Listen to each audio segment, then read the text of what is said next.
আর কি একটু স্যার আপনার উদ্দেশ্যে আমাদের কিছু কথা আছে, 1 মিনিট শুধু। আচ্ছা, স্যারের উদ্দেশ্যে আমাদের আসলে কিছু কথা আছে। এই কথাগুলো হচ্ছে ঢাকা বিশ্ববিদ্যালয়ের শিক্ষার্থী হিসেবে। স্যার, বাংলাদেশ রাষ্ট্রটির একদম গুরুত্বপূর্ণ একটি সময়, 1971-এর পরে সবচেয়ে গুরুত্বপূর্ণ একটি সময় ঢাকা বিশ্ববিদ্যালয়ের মাননীয় উপাচার্য হিসেবে দায়িত্ব নিয়েছেন। আমরা বিশ্বাস করি পুরো বাংলাদেশের, ঢাকা বিশ্ববিদ্যালয় সহ পুরো বাংলাদেশের এই মুহূর্তে ঢাকা বিশ্ববিদ্যালয়ের মাননীয় উপাচার্য স্যারের কাছে প্রত্যাশার যে পারদ সেটি আসলে অনেক বেশি।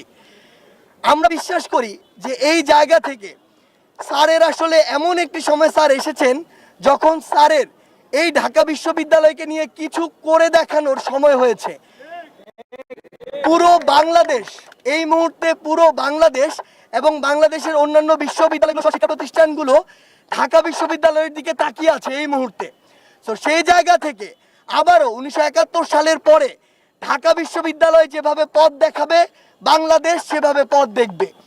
এই জায়গা থেকে স্যারের কাছে আমাদের যে প্রত্যাশা, যে বিশ্ববিদ্যালয়গুলো এতদিন 16 বছরের ফ্যাসিস্ট আমল থেকে শুরু করে এর পূর্বে যেভাবে রাজনীতির যে অসৎ চর্চা, সেই চর্চার এক একটি আতুর ঘর হয়ে থাকতো, ঢাকা বিশ্ববিদ্যালয় যেন সেই বাধা থেকে ছিন্ন করে নিজেকে বের করে নিয়ে আসতে পারে।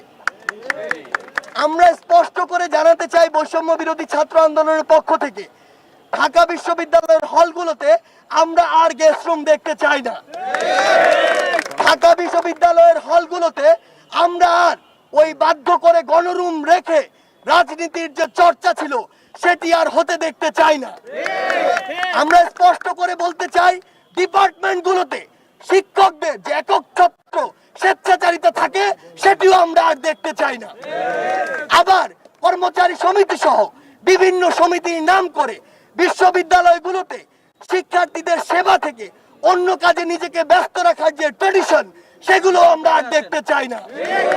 শিক্ষার্থীদের পক্ষ থেকে স্পষ্ট বার্তা, ঢাকা বিশ্ববিদ্যালয় পুরো পৃথিবীর সামনে বাংলাদেশের হয়ে একটি রোল মডেল হয়ে থাকুক এবং আজ 2024 সালে ছাত্র জনতার গণঅভ্যুত্থানের মাধ্যমে বৈষম্য বিরোধী ছাত্র আন্দোলনের হাত ধরে যে নতুন একটি সময় শুরু হয়েছে, আমরা বিশ্বাস করি স্যারের হাত দিয়ে আমরা এটা প্রত্যাশা করবো না যে স্যার আসলে তার সময় সব করে ফেলবেন, কিন্তু আমরা এটি দেখতে চাই যে স্যার সবগুলো শুরু করার চেষ্টা করেছেন এবং এই যে সূচনাটা, এই সূচনাটা স্যার তার হাত দিয়ে শুরু করেছেন। এটাই আমরা দেখতে চাই। এটা দেখার জন্যই পুরো বাংলাদেশ এই মুহূর্তে স্যারের দিকে তাকিয়ে আছে। ধন্যবাদ।